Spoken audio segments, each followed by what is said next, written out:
today we're on the NAST podcast with a very special guest. I've known you for a couple months now. You know, you're in a band Yes. called Race to the Light, Mm-hmm. and you also have a solo project. Is it still, if you're in a band, I feel like, from my understanding, Mm-hmm. if you're in a band and you also have a solo career, you call it a solo project versus a solo. I don't know. I'm just getting very I guess if you want to talk semantics, I guess you could say like a solo project. as Divine Augustine. Yeah, like I'm in a band, but I'm also, I have my solo projects. I'm Yeah. a solo artist too. What comes first, the band or the solo project? Ooh, that's hard. I think I'm trying to make everything come full circle right now. The music that I'm recording with my band and mine are very different. Mhm. We together are very soulful, funky, rock and roll. My music is more R&B centric, neo soul, Mhm. housey. I don't know. I want to conquer all genres. So Yeah. being with my band allows me to tap into my voice differently. I don't know. It's really been shaping my musical mind lately. Mhm. And working with the musicians that are in my band, Kelvin, Leonia, Evan, That's and a cool Pete. name, Leonia. Leonia, Queen Leonia. Yeah, she's like our leading lady. Like she has just this big churchy voice. Kelvin's keys are very just funky and soulful. And then my guitarist and drummer have they've been in a band together before. They have a heavy metal background. So there are those elements there. And I don't know, it just brings out something different in you, especially when you're performing it. So I have been performing my band's music a lot more than my own. Right. But So like when you go on like to do shows, it's with the band mostly. right, Okay. mostly. And there are a couple of gigs that I had last summer that were mine, where I was performing my older music, but that's my focus this year, getting like my new music out and ready to start performing some new stuff, Hell yeah. Wait, how long have you been making music then? I would say, maybe since, I feel like when I was a senior in high school is when I started. And I started rapping. That's what I was doing first. I was really inspired by Lil Wayne. Like, I don't know if you know the Lil Wayne song 6'7". Of course. So the first track I ever recorded was like a freestyle to that beat. Oh, I have a story for you. It's really Okay. quick. But did you know that the 6'7" song, like the beat, is from the Addams Family? I think it's from the Addams Family. No, I Or didn't. is it Beetlejuice? It might be Beetlejuice. It's like an old 6'7". Dun, dun, dun, yeah, it's like the Banana Song or whatever. yeah, it's called. yeah. And I didn't. Yeah, is that from the Addams Family? It's either Addams or Beetlejuice. I get them mixed up. Oh, okay. Because they're kind of similar. Like, have you seen Beetlejuice? I haven't seen Beetlejuice. Oh, what? I'm so surprised when people haven't seen that movie. It's like one of the most classic family movies of all time. I'm that person who hasn't seen so many movies. I never know certain references that people are. I don't know. I'm a reference guy. You're a reference guy? Yeah. Well, don't give me nothing. So where'd you grow up? Clarksville, Tennessee. Oh, okay. Pretty much Nashville. I tell everybody Nashville because it's like 45 minutes away. That's why you have the Tennessee phone number. Yes. Okay. Yes. 931. There we go. So yeah, I grew up there. I was a military kid. So both of my parents were in the military. I was born in Virginia. My parents got a divorce. My mom went to Germany and my dad went to Hawaii. And so I went with my mom to Germany and was there until I was like 5 years old. And of course I was going back and forth from Hawaii to Germany. But yeah, and I moved to Tennessee, my mom's hometown, when I was about 5 or 6. So you basically grew up like your entire life in Tennessee? Yeah, in Tennessee, pretty much. Like all school and all. That's cool. Mm-hmm. Did you go to college or are you in college? I did go to school. I went to St. Martin's. I'm a psychology major. Oh, shit. Oh, I got goosies over here. Yeah. Yeah, I studied psychology. Haven't really used my degree, but I guess I'm always using it because I love psychology. Do you like analyze people? Naturally. Just very naturally observant, very intuitive, very empathetic, very much empath energy. Do you think people are born as an empath or do you like learn those skills? I think that certain people are like sensitive to maybe be more sensitive to other energies around them like that, just natural sensitivity. But I do think that it's something learned too over time socially, just depending on the type of energy you're around growing up. Or like for me, I was very sensitive when I was younger. Anytime my mom was going through something, I felt like I was going to it. I was very close to her, and it taught me a lot about my emotions. Right. So I don't know. Everybody's different in that way, but maybe. And why'd you move to the Seattle area? Well, my dad retired up here. This is where he ended up at, and my grandparents also live here. When I got finished with high school, I wanted to change because I just didn't feel like I couldn't see myself living in the South in for too much longer. I wanted to be on this side. I wanted something different. And I moved here, but it was probably the loneliest time of my life Aw. because the school I went to was like a Catholic school, predominantly white, very St. Martin's? yeah. Oh, so that's a Washington school? Yeah, it's in Olympia. Oh, okay. Yeah, and there are monks walking around on campus. There's a graveyard for the monks. Like, Oh, yeah, it's hopefully no young monks though, right? no young monks, Okay. old monks, In dead Olympia. monks Dead monks in the graveyard. in the graveyard. Mhm. Oh, what the? So, wait, why are there monks there? It's like a monk chapter. I don't even know how that works. Well, it's a Catholic school, so there's a monastery. And there's a church on the campus and everything like that. Wasn't the best fit for me, but I think like the time, the loneliness and the isolation that I felt going there definitely shaped me into who I am today because I don't need to be around anybody. I can have my own solitude and my own peace, you know? Are you even religious? Not so much. Very spiritual. Yeah. I mean, I grew up Christian Baptist. Because you're from the South, right? That's yeah. a given, huh? Right. I mean, I'm talking Holy Ghost, like running around the church, speaking in tongues. Like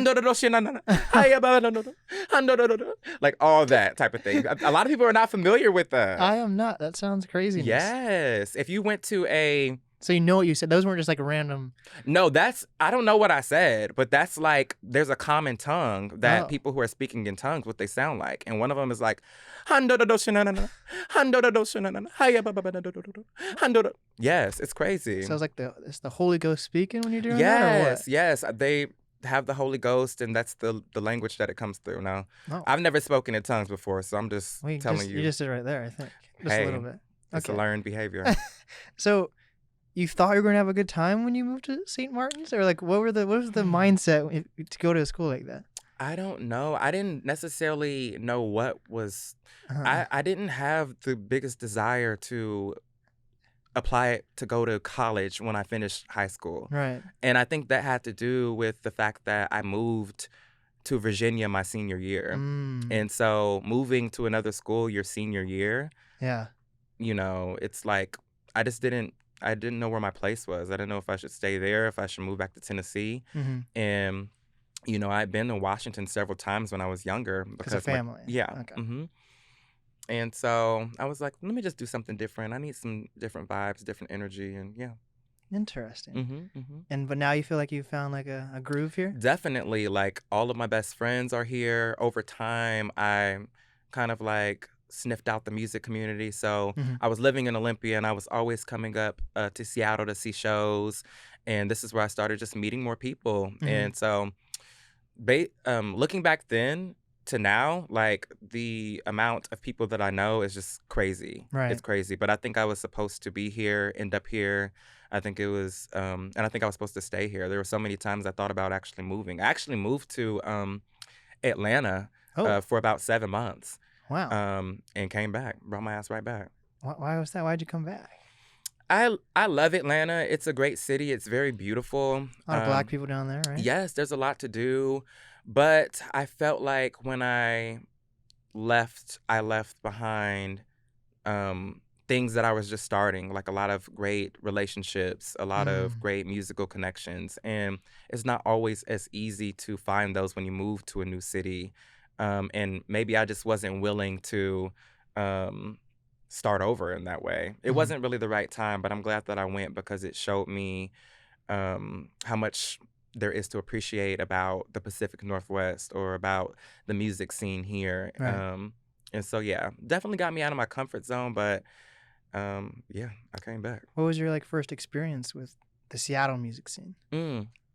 I think Casey Carter, she used to, Ooh. she used to be like a blogger, or I guess she still is a blogger. She used to put on a lot of these events called the Blow Up. Mm-hmm. And so I started meeting artists that way. And eventually when I start putting out my own music, she invited me to perform at some of those. So I did a couple of Oh, those, and then wow. it was on from there. Gifted Gab, who's a friend of mine, she put me on my first show. Actually, was on her first tour. Oh, It shit. was like the Gab the Most High tour. And so that was my first performance. My first show that I ever did was with that crew. They're like, I don't know. Looking back on that, I don't know, a very rich time for me. Yeah. Mm-hmm. Rich as in money or rich as in like No, taste? rich as in just like the experience of it and just kind of like feeling accepted by the artist community here. And then, come on, Gifted Gab, that's a heavy hitter, you know? Yeah. And I was a fan of hers. I'm a fan of her. She's a big fan of hers. And so we formed a friendship, and I feel like that opportunity just kind of kicked it off, where I started becoming more confident Yeah. after I performed. And I was like, damn, I do this shit. Yeah. You know? I'm like, Yeah. I'm really doing this shit. So how long have you been part of the Seattle music scene now, would you say then? I would say, so I moved here in 2012. Oh, shit. I didn't know Yeah. that. So maybe like 5-6 years or Oh, something my like God. that. Maybe that's when I started like, you know, doing stuff. Wow. Yeah, that's what I was saying. Do you think the pandemic has affected newer artists who want to join the Seattle music scene? Oh, definitely. I think that are my lips chapped? I don't know. They feel like it. Really? Yeah. Anyway. Wait, are you a chapstick guy? No. Me neither. I don't. They just naturally exude honey. Oh. Yeah. Okay. But I feel like I lick my lips, but I don't. Yeah. No, I don't put on. I do a little gloss every now and then. Right. I'm joking. But what was I gonna say? Yeah, I do think that for like newer artists who throughout the pandemic probably have been creating a lot, probably are itching to perform or have been itching to perform. So I think like navigating the scene for them is probably harder, or it might be easy. I don't know. I think that for any artist, and this is just something I've been thinking about lately, like I think it's important, no matter where you're at, whatever city you're in, not to get bound to the idea of being a Seattle artist, an Atlanta artist. Strive to be universal. Take it there. Take it as far as you can. Of course, you have to start somewhere, but I think it's easy to get locked into the place that you live, and then you just want to be known where you're at, you know? And it's an echo chamber, honestly. Ooh, I like that. Echo chamber, yeah. Echo chamber of complacence. Yeah. Sometimes. And then also like of disappointment too, because sometimes you're expecting for your city to fuck with you, and they just might not. It might not be your niche. Might not be your population. Might not be your tribe. That's what I've been thinking about, you know? Expanding things? Yeah, like I've been producing so many podcasts lately that even other types of podcasts, because I have like the podcasts I produce are like all different types, but I feel like I start to see things that I say that other podcasters say or other artists say, and it seems like we're all just saying the same thing, and it kind of like weirds me out. Like it's like deja vu. Me thinking like it's still everyone has their own ideas, but me thinking of an idea and saying it out loud, and then hearing someone else say the exact same idea, I'm kind of like, huh. It's kind of I don't like cycles, and I feel like if you stay somewhere too long, you get stuck in like a cycle, and then everyone has the same opinions or feelings. So I don't know. It's February, and January I felt like I was trying to use it at least to figure out how my 2022 was going to be shaped, right? I feel like I did a good job, but now it's February 1st today, and I feel I don't know. I feel like I'm floating a little bit. Okay. You know, do you ever feel like you're just floating and then like you're waiting for something to happen? Definitely. That's where I'm at right now. I did a lot of planning for in January, but now I'm a little bit in like a float state, and I feel like I'm waiting for like some bird or something to say something, or like a leaf to fall on my head and there be a note on the leaf. I don't know what I'm waiting for, but I'm waiting for something. You will soon find the answer. You will Oh, soon, yes, your path is being laid out in front of you, and yeah, you're playing a major role in creating that path for yourself and laying out yeah, those blocks. So sometimes you're probably looking for that other thing to rain down on you, that new idea or that new situation, whatever it yeah. might be. And it's coming. I think that I this hope so. this month will probably bring that to you. January, trial month of the Yeah, year. This is where it starts. it's Black History Month. It's Yes, it's gotta Black be. History Month. It's Aquarius season. Shout out to all the Aquarii. Are you I'm an Aquarius? Aquarius. I am an Aquarius. I'm the King Aquarius. Oh, okay. My birthday is February 15th. Ooh, Cash App Divine Timing 333. Aquarius season. hell yeah. How old are you turning? Take a guess. Oh shit. That's okay. Fuck. So you came here in 2012 for college. So that means you were 18, most likely. Okay. Oh my god, are you you're like 27, 28? 28 this year. Oh Yeah, my 28 god, I in February. called it. Yeah, Wow. it's good. How does Yeah. that feel? I don't know. I don't necessarily feel 28. I don't Yeah. know. You I look don't. young. Black don't crack, Black right? don't crack. It's never gonna crack. Yeah, I Yeah. don't know how I'll feel when I'm 38. I don't know if I probably might feel the same. My Yeah. spirit just feels very, I don't know, like I feel very connected to all of my memories and my past. The way time flies for me, Yeah. or the way I think about time, I can just remember a lot of things when I was 3 years old. Oh. Like I can remember so many things, so I never feel like, maybe I don't feel like I'm aging. I don't First know. memory right now. Damn, why would you do that? First memory? I remember always. Oh, okay. Shit. This is probably even before 3. I Okay. remember like when my dad would be trying to give me a haircut when I was probably like 2. Mm. I remember just running away. I remember that. I remember being very afraid, and I have this other memory of my older brother, my half brother, staying with us and him putting some deodorant on me. Huh. And I was like a baby. I was like a little toddler. Damn. Yeah. So I can remember pretty far back. Yeah, fucking razors or those fucking, what are they called? Like the electric razors to cut hair with? Those are scary as fuck. I know. So imagine being like a little baby and like seeing that and then having to sit still for that. Yeah, I think the first 2 memories I think of was when I was a kid, I was obsessed with Spider-Man, right? And I had like the Spider-Man toy that I took on a trip to Mexico and I lost it. So I remember that. Were you sad? Yeah, it was like a limited. I still can like imagine it was like a limited edition one. Oh wow. Yeah, he had like a fucking like backpack on. It was like Spider-Man in like street clothes, but he had his mask on and a backpack. Oh. Yeah, it looked pretty dope. Poor little NAST. Yeah. And I don't know. I feel like my memories, it's a weird thing where like I have memories, right? But I don't remember all my memories because I do so much and talk to so many people throughout the day. But then I zoom in on like conversations. Okay. So like if I'm talking to someone and they're like, did I tell you this yet? Or they tell me something they've already told me, like I remember that. I'm like, dude, you already told me that.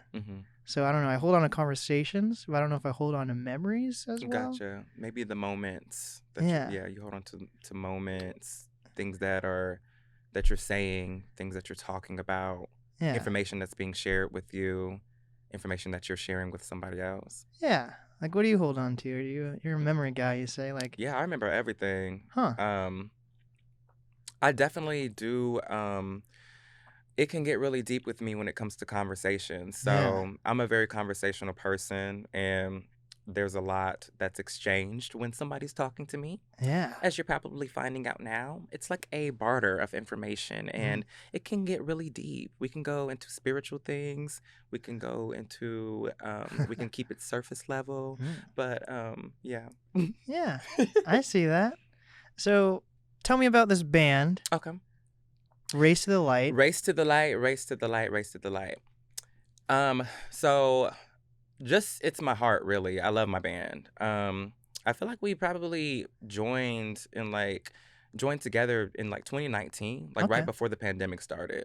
Dang. And Kelvin is the pianist, and he's also a producer. We write a lot of the songs together, and we had just been writing these songs and, talking about one day having a band called Race to the Light, literally speaking it into existence, right? Why the title? There is a beat that he produced, very fast, high energy beat called Race to the Light. Huh. It was called Race to the Light, and I love it. And yeah, I think maybe that's why we named it that. And also, when I think about the meaning of Race to the Light, light is simply the other side of darkness. It's what we're trying to get to. We're all trying to get to the light. Yeah. And so, yeah, I feel like we all came together around 2019, started practicing pretty heavy. At first, it was just me and Kelvin, and then Leonia came about. Love her to death. Such a great singer, a great songwriter as well. And then Pete and Evan joined us, and the drummer and the guitarist. And it just works. We just mesh so well. And I feel like when you find that type of musical chemistry, you have to grasp it and hold on to it. And so, like I said, Kelvin was a producer, so a lot of the tracks that we're working on now and recording, they started as, beats or, from a more digital standpoint. And so, I don't know, it's just been a lot of fun making music with these guys and performing especially. Our first performance we did, there's this place in Tacoma called Shed Studios. Okay. And it's like a not necessarily a venue, but a space where you can perform, do photo shoots and things like that. And it was also a live stream space as well. So that was our first live show, after the pandemic. And then from there, I feel like we were real busy towards the end of last year. We did this event called Worldwide Bounce at Cafe Racer, super fun. Nice. Did Barboza. Where else? Spanish Ballroom in Tacoma. Have you been there before? I have you been not. to McMenamins? But I've heard of those places. Yes, come hang out. Let's go to McMenamins. It's so cool there. How do you think you guys went about like promoting yourselves to get these cool opportunities? Well, social media is just definitely important, plays an important part of that. I think just like branding, marketing ourselves. And then I feel like after one show, it just always leads to more. Really? Somebody sees you, somebody hears about you, maybe somebody recommends you and it's like, and then you get that email and it's like, yes, we'll take it. We'll do it. So definitely want the stages to get bigger and bigger and bigger. Oh my gosh. On Saturday, this past Saturday, we opened for Shayna Shepherd. Hey. Oh my gosh, that was such a great night. Shayna Shepherd, first off, she's insane. She is just crazy talented. That's the best show I've been to in a long time. But that was fun opening up for her at Alma in Tacoma. Nice. Yeah. So for people who don't know, Shayna is a Seattle-based singer. Yes. She's actually signed to Freak Out Records. I'm pretty sure. I think she's signed to it. I'm not sure. I'm pretty sure she is. And if I know of her through Guy Keltner, who I had on the podcast, and his record label Freak Out. And one way or another, he's associated with them. So back to the story. Yes. Oh my gosh, she can sing her ass off. But yeah, that was a great experience. I don't know. We're just always bringing that high energy to the space. I feel like we are just very colorful, very electric, and I love how we bend genres. Are you guys all from Seattle, or like did you all come into Seattle at different times? I think all of them are. Okay. At least from Tacoma. Yeah, I'm pretty sure they're all from Tacoma.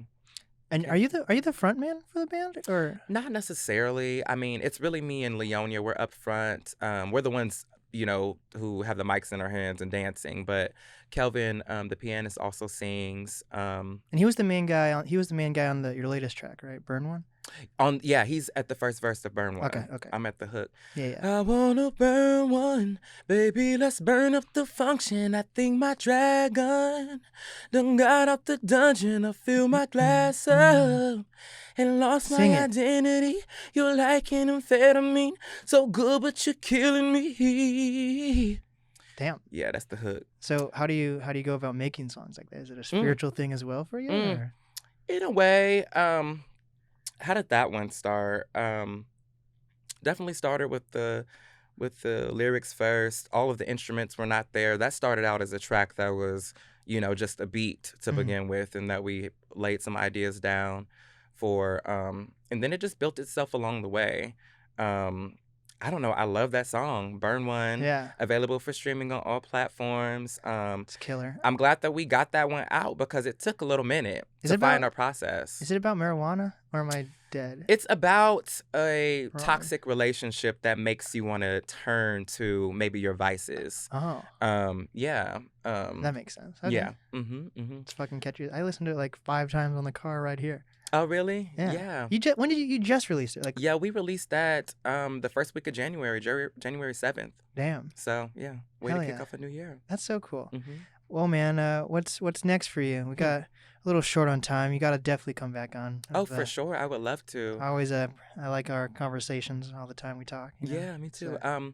What's next? You can expect a lot of my new music to come out. I'm working with some really dope people. I have a single coming out probably, I think I'm going to drop that thing in March. It's called Off the Drugs, and it features Dave B. Hell yeah. Produced by Josiah Wu. I'm working on a lot of dope records with this producer from Seattle, Antoine Vincent. Phenomenal. Like, one of my favorite producers. I'm working a lot with a guy named Josiah French. Love him. And, mostly my band. We're working on our first album. So after I leave here, I'm going to a studio session to work on some things with them. And yeah, just ready to hit the stage, ready for the stages to get bigger, ready to get my sonics out into the universe and really transform into my ultimate form. I'm excited for you, man.